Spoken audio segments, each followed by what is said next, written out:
Hai guys, saya Abang Ash and welcome back to my channel.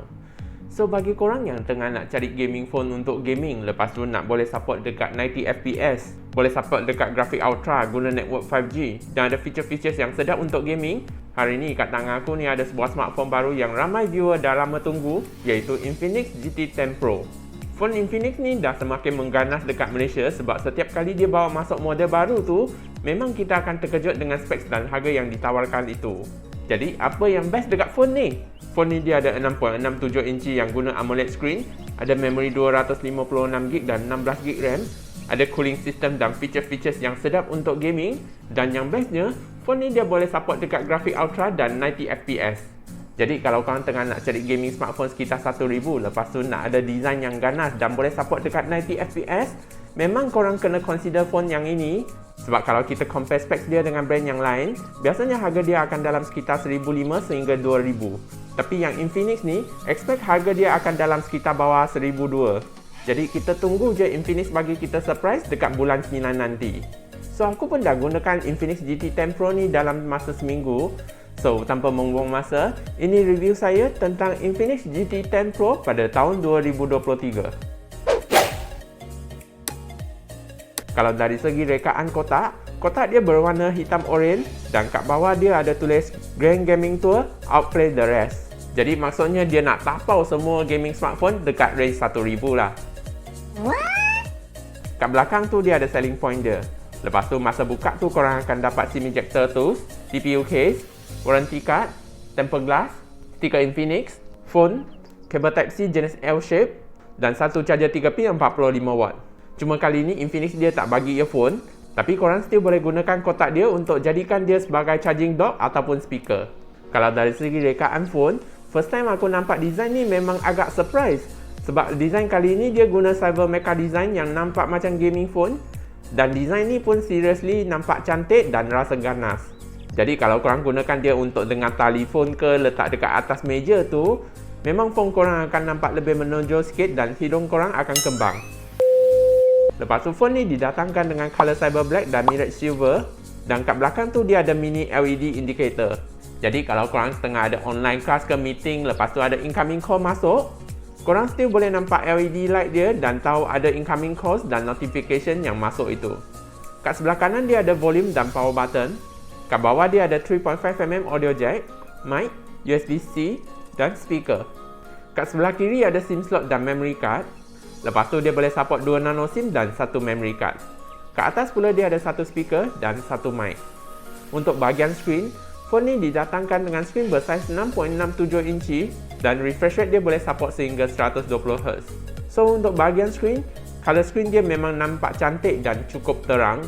Sebab skrin dia guna 120Hz refresh rate, 10-bit AMOLED screen, DCI-P3 dan low blue light. Jadi masa scrolling social media ke layan movie tu, experience dia memang sedap. Cuma kali ni dia tak guna jenis sound yang JBL dan tukar pergi ke DTS high-res audio. Tapi sound dia masih cukup sedap lagi kalau korang nak dengar ASMR makan ayam goreng itu.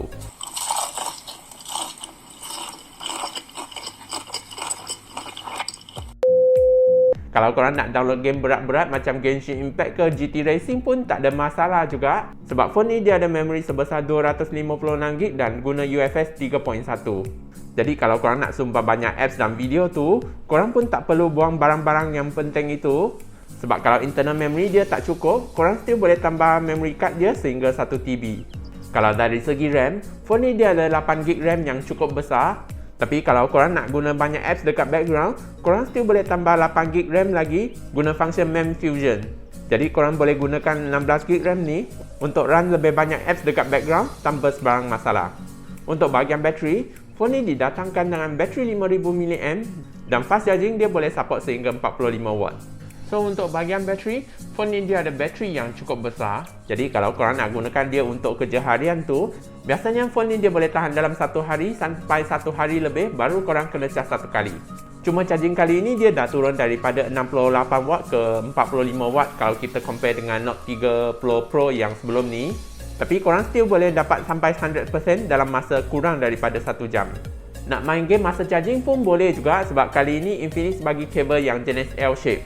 Jadi korang pun boleh gunakan bypass charging dia untuk gaming dan pegang phone ni tanpa sebarang halangan. Untuk bahagian interface, phone ni dia menggunakan XOS 13 for GT based on Android 13. So untuk bahagian UI, Infinix GT 10 Pro ni dia guna XOS 13 yang khas untuk GT aja. Jadi interface dia pun nampak lebih clean dan tak ada bloatware. Jadi kalau korang nak gunakan dia untuk kerja harian dan yang lain tu, kat dalam phone tu dia dah tak ada bloatware dan tak ada iklan. Jadi korang boleh gunakan lebih banyak space kalau kita compare dengan yang biasa itu. Untuk bahagian function, kat phone ni masih ada function yang cukup banyak. Sebab kat dalam ada Wi-Fi 6 yang boleh support range yang lebih jauh, ada NFC yang boleh digunakan untuk top up kat Touch and Go, dan ada network 5G. Jadi kalau korang tengah main game Mobile Legends tu, korang pun dah tak boleh kata yang korang ni skill lambat sebab internet delay. Sebab internet 5G tu memang low latency, dan korang pun dah tak boleh kencing dekat kawan yang korang ni kalah sebab internet lag gila. Untuk bahagian chipset, phone ni didatangkan dengan chipset MediaTek Dimensity 8050. So untuk bahagian chipset, phone ni dia ada chipset yang cukup power. Sebab kalau kita compare dengan chipset Snapdragon kan, AnTuTu score dia lebih kurang sama dengan chipset Snapdragon 865 Plus yang biasa dijual pada tanda harga 1005 ke atas. Untuk performance harian, sepanjang hari saya guna memang rasa smooth. Nak cek email dan buka apps tu, semua dia dapat loading dengan laju. Jadi kalau korang nak gunakan phone ni untuk kerja harian ke scroll social media tu, performance dia memang rasa smooth dan tak rasa lag. Kalau korang nak gunakan dia untuk gaming pun sedap juga. Sebab phone ni didatangkan dengan Ultra Graphic, Vapor Chamber Cooling System dan 360Hz Touch Sampling Rate. Jadi masa main game tu, korang dapat skill lebih tepat dan respon lebih laju. Untuk game Mobile Legends, grafik dia boleh support dekat grafik Ultra dan frame rate Ultra. Nak main game PUBG pun ok juga sebab gyro dia tak rasa delay dan korang still boleh main dekat smooth 90fps ataupun HDR Ultra. Nak main game Genshin Impact pun ok juga, cuma grafik dia tak boleh set dekat tinggi sangat sajalah. Sebab kalau kita set dekat 60fps, performance dia memang akan rasa lag dan kurang smooth. Untuk bahagian kamera, phone ni didatangkan dengan 108MP untuk main kamera dan 32MP untuk main kamera. So untuk kualiti kamera, gambar dia masih boleh dikatakan agak baik sebab detail dia memang cukup dan dynamic range dia pun cukup baik juga. Jadi kalau korang nak gunakan dia untuk ambil gambar dan crop gambar tu, detail dia masih cukup baik lagi. Cuma color dia korang tak boleh lah expect tinggi sangat. Sebab phone ni dia lebih fokus dekat gaming dan kurang sikit dekat bahagian kamera. Lepas tu kamera depan dia pun rasa agak ok juga. Cuma beauty mode dia bukanlah yang paling power. Tapi kualiti dia masih cukup baik lagi kalau korang nak share gambar dekat social media itu. Lepas tu night mode dia pun kira ok juga. Cuma janganlah expect dia tak ada noise. Tapi kualiti ni masih cukup baik lagi untuk ambil gambar yang biasa-biasa itu. So sekarang kita tengah rakam guna kamera depan Infinix GT 10 Pro ni. Okay, yang ni untuk 1080p 30 frame per second. Yang 30 frame per second dia ada stabilization. Yang 2K dengan 1080p 60 frame per second dia tak ada stabilization lah. Okay, yang ini untuk kamera belakang dia. Okay, so korang boleh nampak yang dia ada stabilization dan color dia pun agak not bad jugalah. So kita test run sikit, lari sikit.